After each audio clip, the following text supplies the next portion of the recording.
సంక్రాంతి నేపథ్యంలో కోడి పందాల పేరుతో సాంప్రదాయ క్రీడల పేరుతో కుటుంబాలు పాడవుతున్నాయి. కాబట్టి సంక్రాంతి 3 రోజులు కూడా ఈ కోడి పందాలను అదేవిధంగా గుండాట అటువంటి వాటిన్నింటి కూడా నిషేధించాలంటూ కూడా ఏలూరుకు చెందినటువంటి బలే నాగలక్ష్మి అనే ఆవిడ కలెక్టర్కు వినతిపత్రం అందించారు. మనతో పాటు ఆవిడని ఒకసారి మాట్లాడదాం. అమ్మ, ఎందుకని మీకు అంటే ఇవన్నీ కూడా నిషేధించాలనిపించింది? ఏమని చెప్పారు కలెక్టర్కి? ఇలా నా పేరు బలే నాగలక్ష్మి అండి. కలెక్టర్ గారికి వినతిపత్రం ఇచ్చాము. హైకోర్టులో పిటిషన్ వేసాము. సంక్రాంతి పేరుతో సంక్రాంతి పండుగ వస్తుంది కదండి, కోడి పందాలు, పేకాట, గుంటాట అని చెప్పేసి ఇలా సాంప్రదాయం పేరుతో ఇలా చాలామంది నష్టపోతున్నారండి. దీనివలన సపోజ్ నా కుటుంబానికే జరిగిందండి నష్టం. మా చెల్లి భర్త ఇలా కోడి పందాలు, పేకాట వాటి వలన చాలా అప్పులు పాలైపోయారండి. అప్పులు పాలవడం తర్వాత మా ముగ్గురు పిల్లలండి, పిల్లలు కూడా అనాథలు అయిపోయారండి. తండ్రి లేని పిల్లలు అయిపోయారు, ఆస్తి కూడా నష్టపోయారండి బాగా. దాని వలన ఎవరికి అన్యాయం జరగకూడదని చెప్పేసి ఇలా కోర్టులో పిటిషన్ వేసామండి. కలెక్టర్ దగ్గరికి వెళ్ళారు కదా, మీరేం చెప్పారు? ఆవిడే మీకు హామీ ఇచ్చారు? దీనికి తగిన చర్యలు తీసుకుంటామండి అని చెప్పారండి. అయితే బలే నాగలక్ష్మి చెప్తుంది ఏంటంటే, అంటే తమ కుటుంబంలో కూడా ఈ జోదాల బారిన పడి కొంతమంది చనిపోయారు. ఇట్లాంటి ఘటనలు, దురదృష్ట ఘటనలు ఎవరికి కూడా జరగకూడదు కాబట్టి తాను కలెక్టర్ను కూడా కలిసినట్టు చెప్తున్నారు. ఆవిడకి మద్దతుగా దెందులూరు జనసేన పార్టీకి సంబంధించి జనసేన రాష్ట్ర కార్యదర్శి, అదేవిధంగా దెందులూరు నియోజకవర్గ జనసేన ఇన్ఛార్జి ఘంటసాల వెంకటలక్ష్మి కూడా ఆమెతో పాటు వచ్చారు. ఒకసారి ఆవిడతో కూడా మాట్లాడే ప్రయత్నిస్తామా? చెప్పండి, అంటే ప్రతి సంవత్సరం కూడా ఈ కోడి పందాలు అనేవి జరుగుతూ ఉంటాయి. అంటే ఇట్లాంటి ఫిర్యాదులు చేస్తే ఆగుతాయి అంటారు ఇవన్నీ? గతంలో అదే చెప్తున్నారు, ఎప్పుడు ఫిర్యాదులు వెళ్ళినాయి హైకోర్టుకి, సుప్రీంకోర్టుకి పిల్లిలు ఎంతోమంది వేశారు. ఆ పిల్లిలు అంటేదే మాకు యథాతథంగా జరుగుతాయని చెప్పేసి 3 రోజుల నుంచి అదే మాట కొంతమంది దగ్గర నుంచి వింటున్నాం. కానీ అలాంటి పిల్లి కాదు ఇది.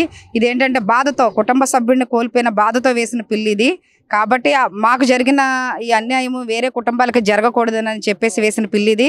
కాబట్టి ఖచ్చితంగా దీన్ని పోరాడతాము, మీడియా పూర్వకంగాను మీలాంటి వాళ్ళ ద్వారాను ఇది బయట ప్రపంచానికి తెలిసేలాగా.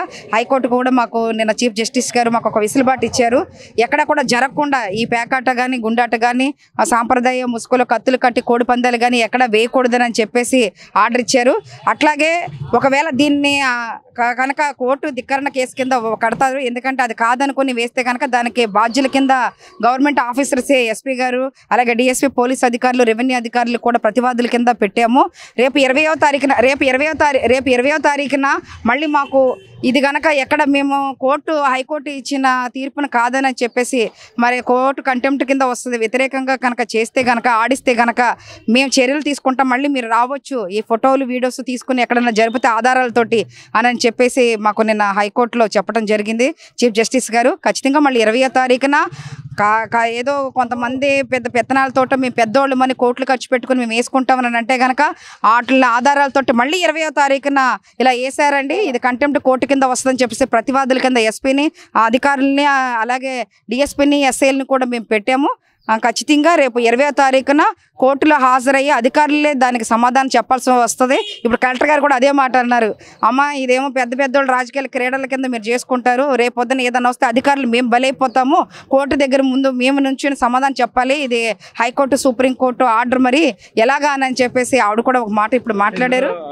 దెందులూరు నియోజకవర్గ ఎమ్మెల్యే పేరు కూడా చింతమనేని ప్రభాకర్ పేరు కూడా ప్రస్తావించారు. అవును, ఎందుకంటే ఇక్కడ నేను దెందులూరు నియోజకవర్గ ఇన్ఛార్జిగా ఉన్నా, ఎందుకంటే నేను ఒక మహిళగానే వేసాను. ఎందుకంటే మా కుటుంబానికి జరిగిందనే పొలిటికల్గా కాకుండా, అయితే ఇక్కడ ఒక ఎమ్మెల్యేగా ఆయన పేరే వినపడుతుంది. దుగ్గిరాల్లో భారీగా ఒక చింతమనేని కోడి పందాల లీగ్ అని చెప్పేసి మరి దుగ్గిరాల్లో పెట్టడం జరిగిందని చెప్పేసి, అది టోర్నమెంటు లాగా దాన్ని ఒక స్టేడియం కింద తయారు చేసి కోట్ల మీద అక్కడ పందాలు జరుగుతున్నాయని చెప్పేసి ప్రచారం జరుగుతుంది.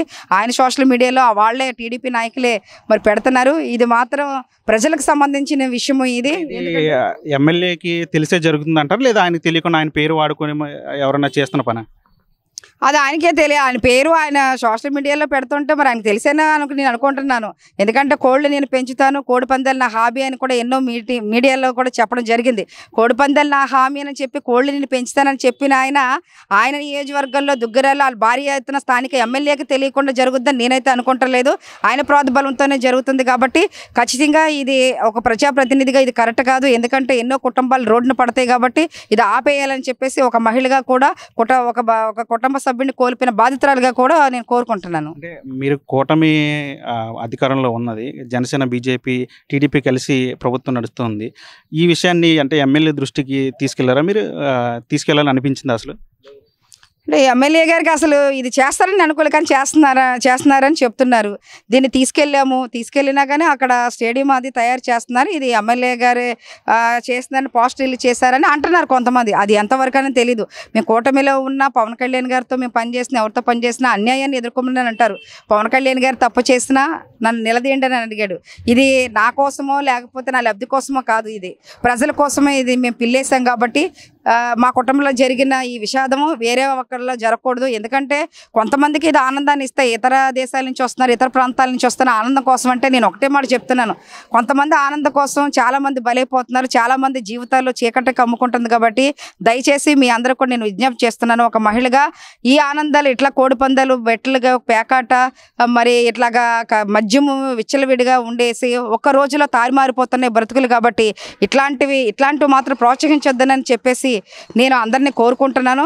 ముఖ్యంగా అధికారుల్ని, నాయకుల్ని అందరినీ కూడా నేను కోరుకుంటున్నాను. పండగని మనము మంచిగా జరుపుకుందాము, సంక్రాంతి పండుగని అంత మంచి వాతావరణంలో జరుపుకుందాం. కానీ విషాద వాతావరణంలో ఇలా ఒకడు బెట్టింగ్లు అంటే ఒకడికి నష్టపోతారు, ఒకడికి వస్తారు అంటే ఇంకో కుటుంబం ఈదులు పడ్డట్టే కదా. అది కూడా గుర్తుంచుకొని మీ మీడియా ద్వారా కూడా అందరికీ తెలియజేయండి. ఏదైనా ఎక్కడైనా జరుగుతుందంటే కూడా మీరు కూడా మాకు పంపండి. హైకోర్టులో మాకు అవన్నీ ఎవిడెన్స్ మాకు కావాలి. కాబట్టి వాళ్ళ మీద చర్యలు తీసుకుంటాం. అంటే దీని మీద అంటే కూటమిలో ఉన్నారు కాబట్టి అంటే జనసేన కానీ లేదంటే టీడీపీ అధిష్టానం కానీ ఈ విషయాన్ని అంటే దిందులు ఇట్లా జరుగుతుంది, దీన్ని కట్టడి చేయండి అని చెప్పి మీరేమైనా పార్టీ అధిష్టానానికి తీసుకెళ్లారా? వాళ్ళు ఏం చెప్పారు? అంటే నేను కాదు కదా వేసింది, పార్టీ పరంగా నేను వేయలేదు. పార్టీ పరంగా ఒక మహిళగా, తోటి మహిళ ఈవిడ కుటుంబానికి జరిగిన బాధితురాలుగా ఈవిడ వేసింది. అయితే ఈవిడకి బెదిరింపు కాల్స్ వచ్చినాయని, మాకు ఇట్లా ఇంటికి వస్తున్నారని, వెనక తీసుకోమని చెప్తున్నారని ఈవిడ చెప్పారు. నా దగ్గరకు వచ్చారు.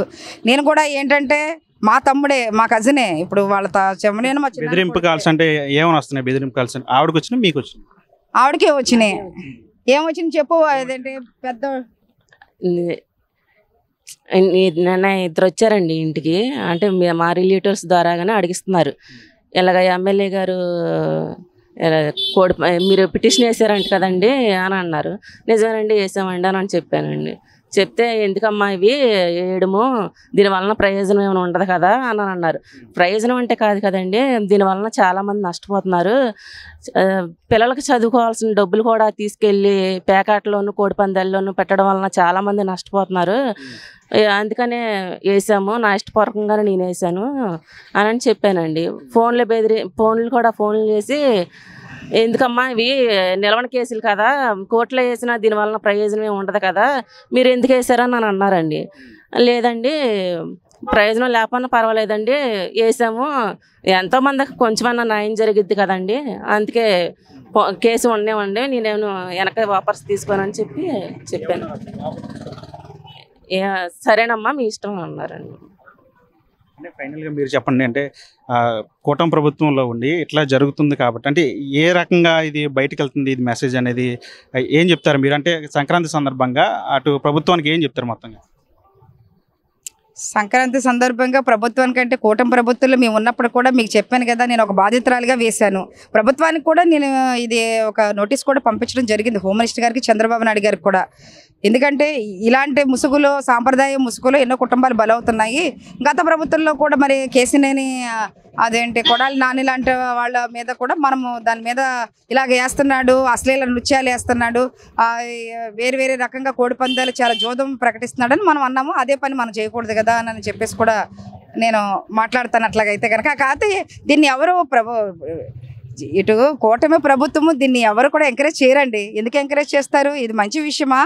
ఎన్నో కుటుంబాలు రోడ్డున పడే విషయాలు ప్రభుత్వం దీని మీద ఎందుకమ్మా వేసావని ఎందుకు అడుగుతాయి? అలాగే అడగవు కదా. ఎందుకంటే ఇదే మొత్తం రాష్ట్ర వ్యాప్తంగా ఇక్కడ జిల్లాల్లోనూ కోడిపందాలు వేసుకోమని, ప్యాకెట్ ఆడుకోమని, పందాలు కట్టుకోమని, ఆర్థికంగా నష్టపోమని, ఆడవాళ్ళ సూత్రాలు తాడుకోవడం తాకట్టు పెట్టేమని. అది మీరు చూస్తే బరిలోకి మీరు వెళ్ళండి, ఒక పక్కన ఎంత మద్యం ఉంటుంది, గుండాట, పేకాట, మరి కోడిపందాలు కత్తులు పట్టుకుని వేస్తారు. అక్కడే ఒకడేమో వడ్డీ కూడా ఇచ్చేస్తాడు, నోట్లు చెక్కులు కూడా అక్కడే తీసుకుంటున్నారు, సంతకాలు పెట్టేస్తున్నారు, ఆస్తులు కూడా అక్కడ పెట్టేసుకుంటున్నారు. ఎంత భారీ ఎత్తులో నడుస్తున్నాయి కూడా మీరు ఒక్కసారి మీకు మీడియా పూర్వకంగా చెప్తున్నాను.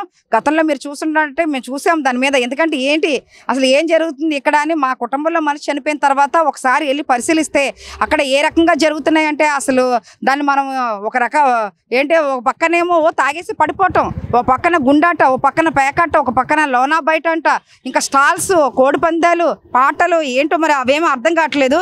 అలాంటివన్నీ ప్రభుత్వం అయితే ఎంకరేజ్ చేయదు. దానివల్ల కుటుంబాలు మరీ ముఖ్యంగా మహిళలు నష్టపోతున్నారు కాబట్టి కూటమి ప్రభుత్వం అయితే ఎంకరేజ్ చేయదు. ఇది మొత్తంగా అంటే ఏలూరు చెందిన బలే నాగలక్ష్మి చెప్తున్నారు. ఖచ్చితంగా ఈ కోడి పందాలు, జోదాల వల్ల కుటుంబాలు నాశనం అవుతున్నాయి. ఇలాంటి వాటిని ప్రభుత్వం కూడా ఎంకరేజ్ చేయకూడదు. దెందులూరు నియోజకవర్గం ఒక్కటే కాదు, మొత్తం జిల్లా వ్యాప్తంగా రాష్ట్ర వ్యాప్తంగా కూడా కోడి పందాలకు పెద్ద ఎత్తున సిద్ధం చేస్తున్నారు. కాబట్టి ప్రభుత్వం కూడా దీని మీద దృష్టి పెట్టి కట్టడి చేయాల్సిన అవసరం ఉందని చెప్పి వీళ్ళు కూడా భావిస్తున్న పరిస్థితి. విజయశ్రీతో మన టీవీ ఏలూరు నుంచి. మరిన్ని వీడియోస్ కోసం ఛానల్ ని సబ్స్క్రైబ్ చేయండి. లేటెస్ట్ అప్డేట్స్ కోసం వాట్సాప్ ఛానల్ ని ఫాలో అవ్వండి. ఆ లింక్ డిస్క్రిప్షన్ లో ఉంది.